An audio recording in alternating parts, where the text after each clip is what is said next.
Good morning, everyone. Morning. Since we spoke last, the President has continued to improve. As with any illness, there are frequent ups and downs over the course, particularly when a patient is being so closely watched 24 hours a day. We review and debate every finding, compare it to existing science and literature, weighing the risks and benefits of every intervention, its timing, as well as any potential impacts a delay may have. Over the course of his illness, the President has experienced 2 episodes of transient drops in his oxygen saturation.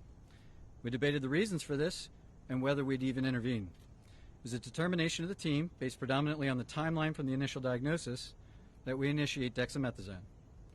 I'd like to take this opportunity now, given some speculation over the course of the illness, the last couple of days, update you on the course of his own illness.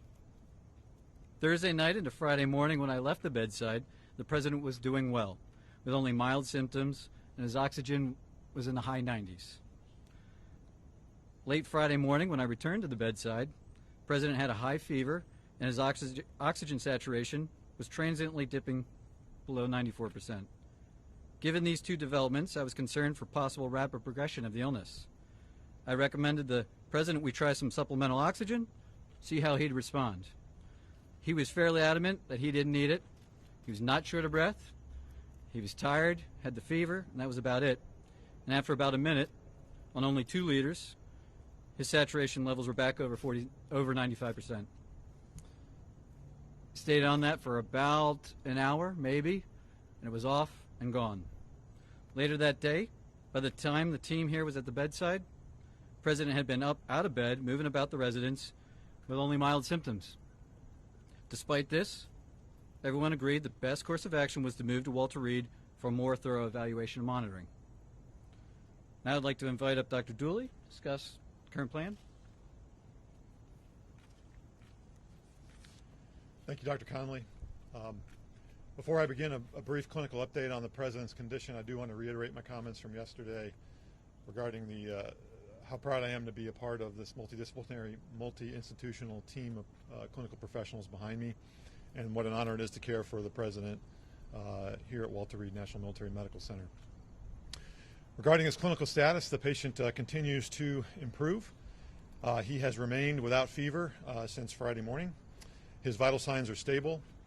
From a pulmonary standpoint, he remains on room air this morning and is not complaining of shortness of breath or other significant respiratory symptoms. He's ambulating himself, walking around the White House Medical Unit without limitation or disability. Our continued monitoring of his cardiac, liver, and kidney function demonstrates continued normal findings or improving findings. And I'll now turn it over to Dr. Garibaldi from Johns Hopkins to talk about our therapeutics and, again, our plan for the day.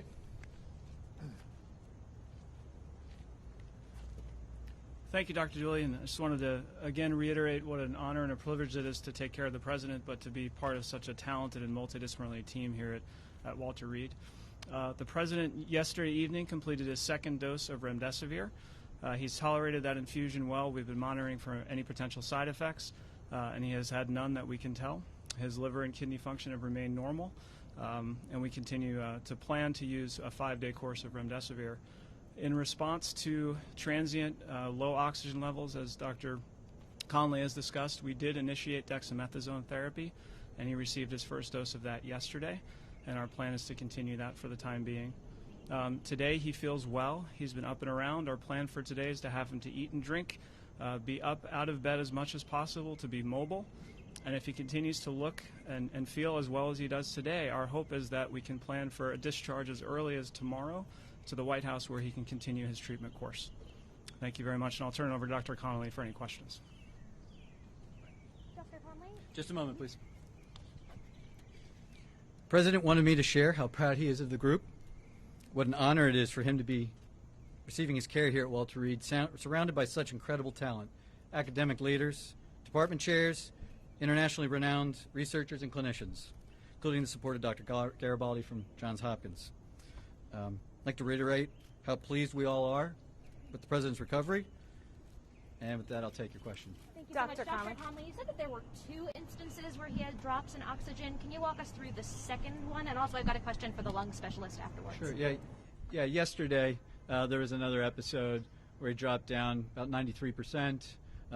He doesn't ever feel short of breath. We watched it, and it returned back up.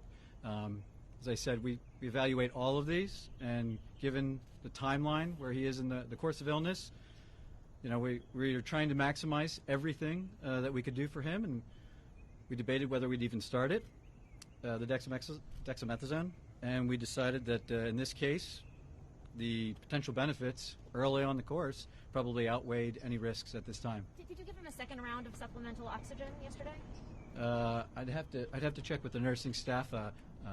I don't think that if he did, it was very, very limited, but he's not on oxygen. And the only oxygen that I ordered or that we provided was that Friday morning initially. And about what time was that yesterday? Yesterday, what was yesterday? You said the second instance. Second incidence? Oh, it was over the course of the day, yeah. Yesterday morning. Dr. Conley.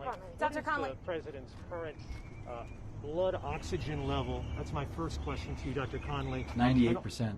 And what do the X-rays and CT scans show? Are there signs of pneumonia? Are there signs of lung involvement or any damage to the lungs? Yeah, so we're tracking all of that. There's some expected findings, but nothing of any major clinical concern. Then why start him, Dr. Conley, on the... Sorry? Dr. Conley, why... To ask if his oxygen level ever dipped below 90?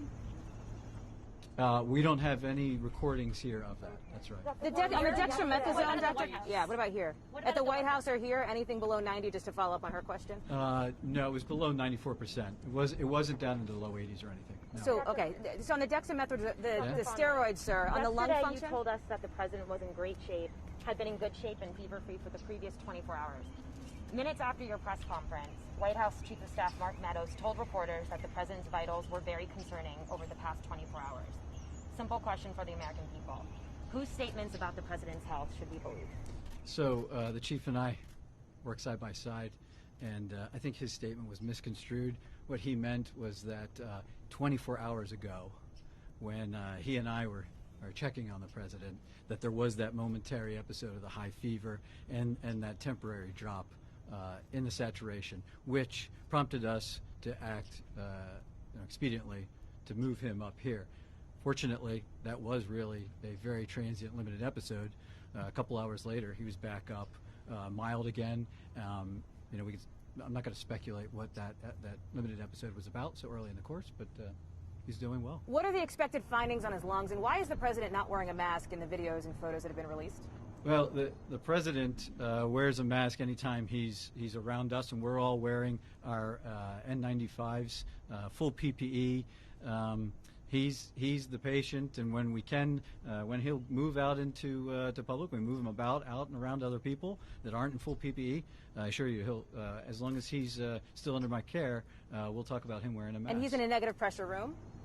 And the room is negative pressure? I'm not going to get into the specifics of his care. And can you answer the questions on the lung function? The lung function question, Dr. Conley?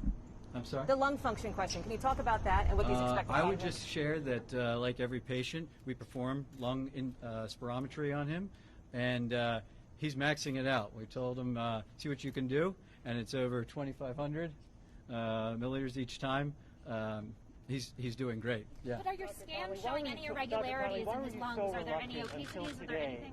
To disclose that the president had been administered oxygen? It's a good question. Thank you. I was trying to reflect the upbeat attitude that the team, the president, that his course of illness has had. I didn't want to give any information that might steer the course of illness in another direction, and in doing so, it came off that we were trying to hide something, which wasn't necessarily true. So here I have it. He is the fact of the matter is that he's doing really well. That he is responding, and as the team said, if everything continues to go well, we're going to start discharge planning back to the White House. That's it. Thank you, folks. Dr. Conley, on his lung scans. This is again. You did this yesterday. Can you please explain what you found on his lung scans? Hey, Chief, you want to Chet?